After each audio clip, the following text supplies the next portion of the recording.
Welcome back to MM reaction Munib. Shahid. अच्छा, video है India start work on IMEC corridor with 760 टक टक टक 76,000 टक टक टक टक टक जीरो लगाते जाओ 76,000 करोड़। 76,000 करोड़, यानी कि बहुत ही कोई मेगा प्रोजेक्ट बन रहा है। हाँ, ये वो कॉरिडोर टाइप प्रोजेक्ट है ना। हाँ, इंडियन करेंसी में आई गेस 800 बिलियन के करीब बनता है अगर हम बिलियन हाँ। में निकालें इसको, और पाकिस्तानी करेंसी में अप्रॉक्सीमेटली 2500 बिलियन समथिंग हाँ, बनता है। ये जैसे हमारा पाकिस्तान चाइना का इकोनॉमिक कॉरिडोर था ना, ये भी इसी तरह India middle east Europe corridor, यानी कि मिडल ईस्ट और यूरोप को कनेक्ट करने जा रहा है। तो ये भाई साहब का ज़रा ज़्यादा फेवरेट टॉपिक है, करंट अफेयर से रिलेटेड है। दूसरा ये आपकी जियोग्राफिकली भी बड़ा मतलब कि हॉट टॉपिक है। बिल्कुल। जितने भी आपके यहाँ भी कम्पिटिटिव एग्जाम्स हो रहे हैं और यहाँ पे भी जो कोई भी कंपिटेटिव एग्जाम हो उसमें हाँ आपके जियोग्राफिकल जितनी भी चेंजेस हैं, उसके अंदर कोई डेवलपमेंट है, कोई भी चीज़ है, वो लाजमी आपका अपडेट होना बड़ा ज़रूरी है। और ये तो बहुत मेगा प्रोजेक्ट है इकोनॉमिकली, डेवलपमेंट वाइज और हर तरह से। शुरू करें। ऐसा ही है, बाकी देखेंगे तो पता लगेगा एक्चुअली है क्या। मेरे लिए तो फर्स्ट टाइम ये है खबर। खैर, इसका पहले सुना था, मैंने सुना हुआ था कि ये कोई इस तरह का कॉरिडोर बनेगा। G20 कॉन्फ्रेंस में एक न्यूज़ पढ़ी थी मैंने, लेकिन अब इस पे काम शुरू हो गया। क्योंकि ये बिल्कुल सितंबर 2023 की बेसिकली अपडेट है, रिसेंट बिल्कुल। तो इसका मतलब है ये अभी इसमें स्टार्ट होना है, तो बहुत सारी चीज़ें अभी ज़्यादा क्लियर नहीं होंगी। हाँ, वो वीडियो देख के पता लग क्लियर जाएगा। करते हैं। शुरू करें वीडियो शुरू करने से पहले चैनल लाजमी सब्सक्राइब, वीडियो लाइक शेयर। मैं कहने लगा था कि सब्सक्राइब का कहा ही नहीं है। कह दें तो कौन सा हो जाता है। चले शुरू करते हैं। नमस्कार दोस्तों, इन्फ्राटॉक्स के नए एपिसोड में आपका स्वागत है। तो इन्फ्राटॉक्स। चलिए शुरू करते हैं। पहली खबर की शुरुआत करते हैं महाराष्ट्र से, जहां पर दोस्तों महाराष्ट्र स्टेट में एक नए एक्सप्रेसवे को लेकर महाराष्ट्र गवर्नमेंट ने रूट अलाइनमेंट को अप्रूवल दे दी है। और इसके लिए आप कह सकते हैं कि महाराष्ट्र में जो रोड नेटवर्क है वो बड़े स्केल पर एक्सपांड होता हुआ दिखाई देगा। तो यहाँ पर मैं शक्तिपीठ एक्सप्रेसवे की बात कर रहा हूँ, जिसको नागपुर से गोवा के बीच में बनाया जाएगा। 6 लेन एक्सप्रेसवे की लेंथ अराउंड 750 किलोमीटर के आसपास होगी, जो महाराष्ट्र की 11 डिस्ट्रिक्ट जबकि गोवा के एक डिस्ट्रिक्ट से होकर गुजरेगा। वर्धा, यवतमाल, लातूर, परभनी, सोलापुर, कोल्हापुर और नॉर्थ गोवा जैसे इंपॉर्टेंट डिस्ट्रिक्ट से पास होता हो जाएगा। और क्योंकि महाराष्ट्र में ये 3 अलग अलग शक्तिपीठ को कनेक्ट करेगा, तो इसी कारण इसका नाम शक्तिपीठ एक्सप्रेसवे रखा गया है।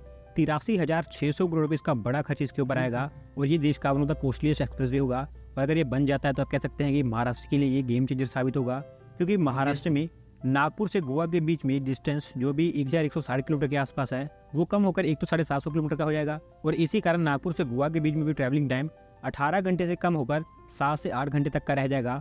ऑलमोस्ट 50% टाइम की यहाँ पर बचत हो पाएगी। MSRDC के द्वारा इसको डेवलप किया जाएगा। और क्योंकि अभी रूट अप्रूव कर दिया गया है, तो लैंड एक्विजिशन काम अभी बहुत जल्द स्टार्ट होगा। अगली दोस्तों अपडेट आ रही है हमारी रेलवे से, जहाँ पर दोस्तों हमारी रेलवे ने एक और स्टेशन के रिडेवलपमेंट के ऊपर काम स्टार्ट कर दिया है। क्योंकि हमारी रेलवे के द्वारा बालासोर रेलवे स्टेशन के रिडेवलपमेंट को लेकर 197 करोड़ रुपये सैंक्शन कर दिए गए हैं। दोस्तों जैसे जैसे हमारी रेलवे को हर साल बड़ा बजट मिलता जा रहा है, इस तरह के जो बड़े स्टेशन के रिडेवलपमेंट के काम है वो आपको ऐसे रेगुलर बेसिस पर लॉन्च होते दिखाई देंगे ही। बालासोर रेलवे स्टेशन अभी जो अनाउंस किया गया है, इसको बड़ी स्केल पर रिडेवलप किया जाएगा, जिसमें स्टेशन को कोणार्क मंदिर और जगन्नाथ धाम की एक लुक दी जाएगी। 18 मीटर चौड़ा एक बड़ा रूफ प्लाजा, बड़ा वेटिंग हॉल, एक AC lounge, 14 lifts, 6 escalators, 20 access control gates, 3 बड़े foot over bridges, 7,000 square metre के एरिया में एक पार्किंग फैसिलिटी, 133 किलोवाट का एक solar power plant, 100 kilolitre per day capacity वाला एक वाटर रिसाइकलिंग प्लांट, और इसी तरह की कई सारी और एडवांस फैसिलिटीज यहाँ पर बनाई जाएंगी। डेली 50,000 पैसेंजर्स को ये हैंडल कर पाएगा। और एक बार जब इसका कंस्ट्रक्शन स्टार्ट हो जाता है, तो उसके अगले 30 महीने के अंदर अंदर ये कंप्लीट भी हो जाएगा। अगली दोस्तों एक सिमिलर सी अपडेट आ रही है झारखंड से, जहाँ पर दोस्तों टाटा नगर रेलवे स्टेशन के डेवलपमेंट के लिए भी DPR का काम अभी ऑलमोस्ट कंप्लीट हो चुका है। साउथ ईस्टर्न रेलवे जोन के द्वारा कहा गया है कि अप्रैल तक इसके ऊपर पूरा ग्राउंड वर्क स्टार्ट हो जाएगा। दोस्तों टाटा नगर रेलवे स्टेशन हमारे देश का one of the oldest railway station है, जो कि जमशेदपुर सिटी को सर्व करता है। 1910 के आसपास इसको ओपन किया गया था। और क्योंकि ये ऑलरेडी एक बड़ा स्टेशन है, तो हमारी रेलवे चाहती है कि इसको बड़े स्केल पर ही डेवलप किया जाए। 450 करोड़ रुपये यहाँ पर खर्च किए जाएंगे, जिसके अंतर्गत एक नया concourse, multiple foot over bridges, escalators, lifts, एक बड़ा मल्टीप्लेक्स, एक सेंटरलेस AC फैसिलिटी जहाँ पर 2000 की सीटिंग कैपेसिटी होगी, एक VIP lounge, multiple entry and exit points, 130 के आसपास नए CCTV कैमरास और एक काफ़ी बड़ा पार्किंग एरिया इसके अगल बगल बनाया जाएगा। ऑफिशियल का कहना है कि अभी इसकी DPR बनकर तैयार हो गई है। अगले 1 महीने के अंदर अंदर रेलवे बोर्ड के द्वारा इसको अप्रूवल दी जाएगी, और उसके अगले 1 महीने के अंदर अंदर कॉन्ट्रैक्ट अवार्ड करके इसका जो ग्राउंड वर्क है वो अप्रैल के आसपास स्टार्ट कर दिया जाएगा। अगली दोस्तों अपडेट आ रही है कोलकाता मेट्रो से, जहाँ पर दोस्तों हमारे commissioner of metro rail safety के द्वारा कोलकाता मेट्रो के अंतर्गत एक और स्टेज को फाइनल अप्रूवल दे दी गई है। और अभी कोलकाता मेट्रो की ऑरेंज लाइन के ऊपर आपको मेट्रो ट्रेन ऑपरेट होती दिखाई देगी। दोस्तों कोलकाता मेट्रो की ऑरेंज लाइन, जिसको लाइन 6 भी कहा जाता है, ये न्यू गारिया से कोलकाता एयरपोर्ट तक बन रही है। 29.87 किलोमीटर इसकी लेंथ होगी, जिसमें 24 मेट्रो स्टेशन बनाए जा रहे हैं। अभी स्ट्रेच पर कवि सुभाष मेट्रो स्टेशन से हिमंता मुखोपाध्याय स्टेशन तक अराउंड 5.4 किलोमीटर का पार्ट पूरी तरह से बनकर तैयार हो गया है। और क्योंकि पिछले कई सारे हफ्ते से यहाँ पर ट्रायल्स और टेस्ट कंडक्ट किए जा रहे थे, जो कि सारे के सारे सक्सेसफुली कंप्लीट भी हुए थे, तो इसी कारण commissioner of metro rail safety ने इसको कमर्शियल ऑपरेशंस के लिए अप्रूवल दे दी है। इस पूरी स्ट्रेच में इन बिटवीन 3 स्टेशन भी बनाए गए हैं और जस्ट 8 मिनट के अंदर अंदर डिस्टेंस कंप्लीट हो पाएगा। और अगर आप कोलकाता में इस एरिया के आसपास रहते हैं तो आप इस मेट्रो का इस्तेमाल कर पाएंगे। अगली दोस्तों अपडेट निकल कर आ रही है उत्तर प्रदेश से, जहाँ पर दोस्तों रेन्यूएबल एनर्जी के अडॉप्शन को इंक्रीज करने के लिए यूपी गवर्नमेंट ने डिसाइड किया कि वो उनकी स्टेट की 17 सिटीज़ को सोलर सिटीज़ के रूप में डेवलप करेंगे। और अभी इसके लिए यूपी के जो अलग अलग एनर्जी एजेंसीज हैं उन्होंने प्रिपरेशन स्टार्ट कर दी है। दोस्तों धीरे धीरे हमारे देश की हर एक स्टेट में आपको ऐसे इनिशिएटिव देखने को मिलेंगे, क्योंकि अगर हमें हमारा नेट जीरो कार्बन मिशन वाला गोल अचीव करना है तो हर एक स्टेट को बड़े स्केल पर कंट्रीब्यूट करना होगा। 1 से 2 स्टेट्स में कुछ नहीं कर सकती हैं। जब तक पूरी स्टेट्स कंट्रीब्यूट नहीं करेंगी ये गोल कंप्लीट हो ही नहीं पाएगा। अभी यूपी गवर्नमेंट इसमें फ्रंट रनर बनना चाहती है। जो 17 सिटीज़ यहाँ पर सिलेक्ट की गई हैं उसमें अयोध्या, प्रयागराज, वाराणसी, झांसी, इस तरह की जो बड़ी बड़ी सिटीज़ हैं उनको इंक्लूड किया गया है। अयोध्या इसमें सबसे आगे है, क्योंकि वहाँ पर ऑलरेडी 14 मेगावाट का एक सोलर प्लांट ऑपरेशन है। 40 मेगावाट का सोलर प्लांट बनकर तैयार हो चुका है, जिसको अगले कुछ हफ्तों में ऑपरेट कर दिया जाएगा। जबकि कई सारे नए सोलर प्लांट्स के ऊपर काम भी जारी है और अभी प्लानिंग भी चल रही है। एक बार जब ये सोलर सिटीज डेवलप हो जाएंगी और सक्सेसफुली इंप्लीमेंट हो जाएंगी तो इन्हीं मॉडल के बेसिस पर सोलर विलेजेस को भी डेवलप किया जाएगा, जो इन सिटीज़ के अगल बगल ही होंगे। और क्योंकि अभी एक तरह की अनाउंसमेंट ही है तो आगे चलकर इसको लेकर कई सारी और अपडेट्स आएंगी, वो मैं आपके साथ में शेयर करूँगा। अगली दोस्तों अपडेट निकल कर आ रही है इंडियन कॉन्ग्लोमरेट JSW ग्रुप से, जिन्होंने अनाउंस कर दिया है कि वो हमारे देश के ऑटोमोटिव सेक्टर में एंट्री कर रहे हैं और इसके लिए वो 40,000 करोड़ रुपये की बड़ी इन्वेस्टमेंट करने जा रहे हैं। उससे सारी की सारी इन्वेस्टमेंट होगी उड़ीसा स्टेट में, जिसको लेकर इन्होंने उड़ीसा गवर्नमेंट के साथ MOU भी साइन किया है। EV, बैटरी और EV कंपोनेंट्स, इन चीज़ों की मैन्युफैक्चरिंग इनके द्वारा की जाएगी और पूरा एक कॉम्प्लेक्स इनके द्वारा सेटअप किया जाएगा। पारादीप और कटक, इन 2 प्लेसेस को इसके लिए सेलेक्ट किया गया है। डिटेल में अगर मैं आपको बताऊं तो ये इन्वेस्टमेंट पूरी फेजेस में की जाएगी। 25,000 करोड़ रुपये की इन्वेस्टमेंट कटक में होगी, जबकि 15,000 करोड़ रुपये की इन्वेस्टमेंट पारादीप में होगी। कटक में EV और बैटरी मैन्युफैक्चरिंग कॉम्प्लेक्स बनकर तैयार होगा, जिसके थ्रू 4,000 के आसपास जॉब जनरेट हो पाएंगी। जबकि पारादीप में EV कंपोनेंट मैन्युफैक्चरिंग कॉम्प्लेक्स बनकर तैयार होगा, जिसके थ्रू 7,000 के आसपास जॉब जनरेट हो पाएंगी। 1 lakh commercial vehicles, 3 lakh electric cars, जबकि 50 गीगावाट पर आवर की बैटरी मैन्युफैक्चरिंग कैपेसिटी ये डेवलप करेंगे।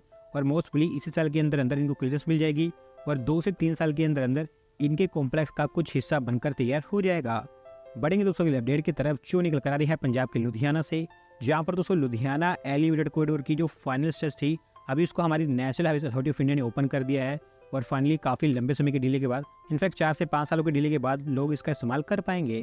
दोस्तों एलिवेटेड कॉरिडोर काफ़ी लंबे समय से अंडर कंस्ट्रक्शन है। 2017 के आसपास इसका कंस्ट्रक्शन स्टार्ट कर दिया गया था। 12.95 किलोमीटर की इसकी लेंथ है और ये कम्प्लीटली एक 4 लेन का रोड है, जो कि पार्शली एक्सेस कंट्रोल भी है। और जैसा कि मैंने आपको बताया कि 2017 के आसपास इसका कंस्ट्रक्शन स्टार्ट किया गया था, तो उस समय डिसाइड हुआ था कि 2020 में कंप्लीट हो जाएगा, लेकिन तब से लेकर अब तक ये ऑलमोस्ट 5 डेडलाइन को मिस कर चुका है। बेसिकली इस एलिवेटेड कॉरिडोर में कई सारी अलग अलग आर्म्स बनाई जा रही हैं। जितनी भी इसमें आर्म्स थी वो बनकर तैयार हो गई थी। एक लास्ट बची थी 1 से 1.5 किलोमीटर की, अभी उसको भी हमारी national highway authority of India ने पूरी तरह से तैयार करके ओपन कर दिया है। और इसके लिए आप कह सकते हैं कि ओवरऑल कई सारे जो इंपॉर्टेंट एरियाज हैं लुधियाना के, वहाँ पर ट्रैफिक कंजेशन रिड्यूस हो पाएगा। अगली दोस्तों अपडेट निकल कर आ रही है महाराष्ट्र से, जहाँ पर दोस्तों महाराष्ट्र की एम्बिशियस वाधवन पोर्ट को Maharashtra coastal zone management authority के द्वारा फाइनली अप्रूवल दे दी गई है। और इसके लिए आप कह सकते हैं कि वाधवन पोर्ट में एक जो बड़ी हर्डल थी अब वो क्लियर हो चुकी है। दोस्तों वाधवन पोर्ट एक काफ़ी ज़्यादा एम्बिशियस प्रोजेक्ट है, क्योंकि ये एक ऐसी पोर्ट होगी जिसके स्टैंडर्ड हमारे देश की अभी जितनी भी पोर्ट्स हैं वो मैच कर ही नहीं पाएंगी, क्योंकि इसको एक अलग ही तरीके से डेवलप किया जाना है। कई सालों से इसकी प्लानिंग की जा रही है, लेकिन जब से इसको India middle east economic corridor में ऐड किया गया है तब से इस काम को फास्ट सर्विस पर डाला गया। Dahanu taluk environment protection authority के द्वारा इसको पहली अप्रूवल दे दी गई थी। अभी Maharashtra coastal zone management authority ने भी इसको अप्रूवल दे दी है। लास्ट अभी हमारी जो ministry of environment, forest and climate change है वो इसका एग्जामिन कर रही है। और ये पक्का है कि अगले 1 हफ्ते के अंदर अंदर इसके लिए अप्रूवल आ जाएगी, क्योंकि 19 फरवरी को हमारे प्राइम मिनिस्टर खुद इसका फाउंडेशन रखेंगे। 76,220 करोड़ रुपये की इन्वेस्टमेंट यहाँ पर की जाएगी और ओवरऑल 2 फेज में इसको बनाया जाएगा। पहले फेज में 15 मिलियन TEUs, जबकि दूसरे फेज में 8 मिलियन TEUs की कैपेसिटी होगी। और एक बार जब ये बन जाएगी तो हमारे देश की इकलौती पोर्ट होगी जहाँ पर बड़े शिप्स को हैंडल किया जा सकेगा, क्योंकि अभी तक हमारे देश की जितनी भी पोर्ट्स हैं कहीं पर भी ऐसी फैसिलिटी नहीं है कि बड़ी शिप्स को हैंडल किया जाए। दोस्तों आज की वीडियो में बस इतना ही। अगर आप अपनी तरफ की अपडेट सबमिट करना चाहते हैं तो डिस्क्रिप्शन में दिए गए लिंक पर क्लिक करके सबमिट कर सकते हैं। और अगर आज की वीडियो पसंद आई हो तो वीडियो को लाइक करें, चैनल को सब्सक्राइब करें। धन्यवाद आपको वीडियो को देखने के लिए।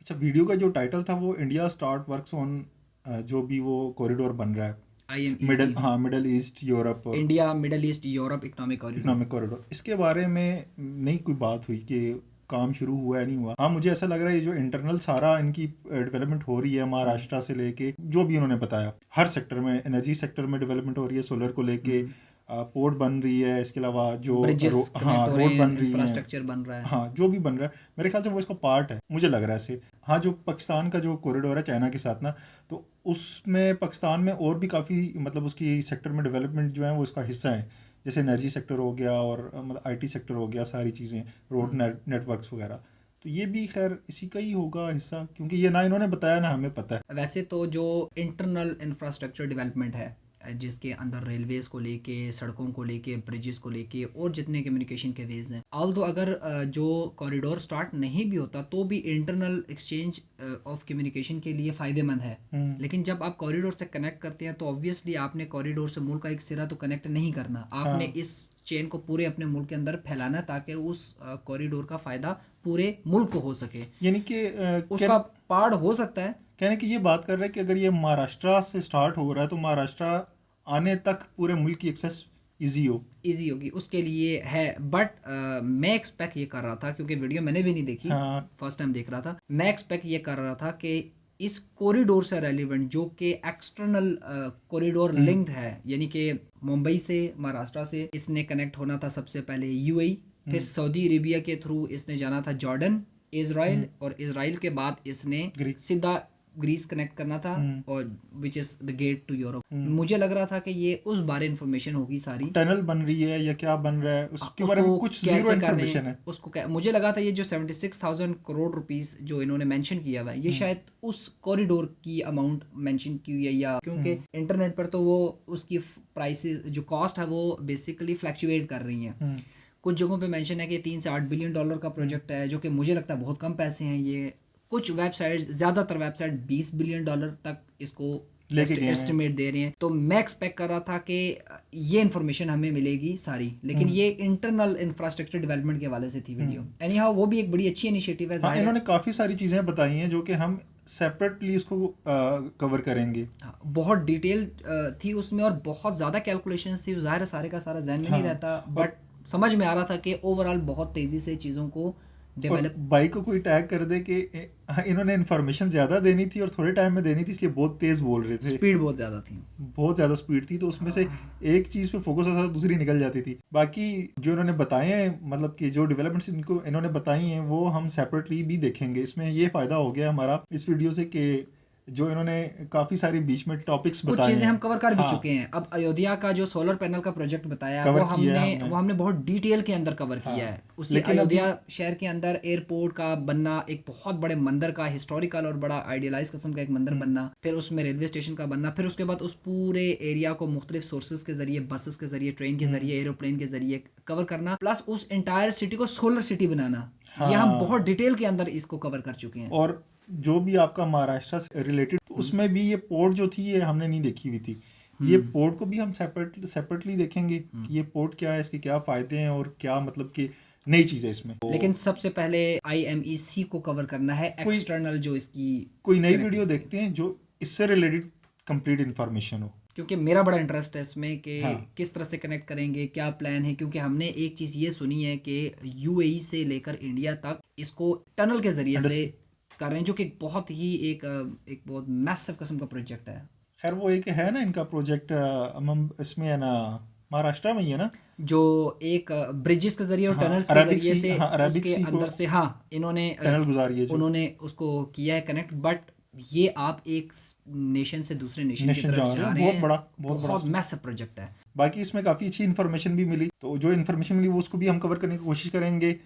नेक्स्ट वीडियो तक के लिए गुड बाय।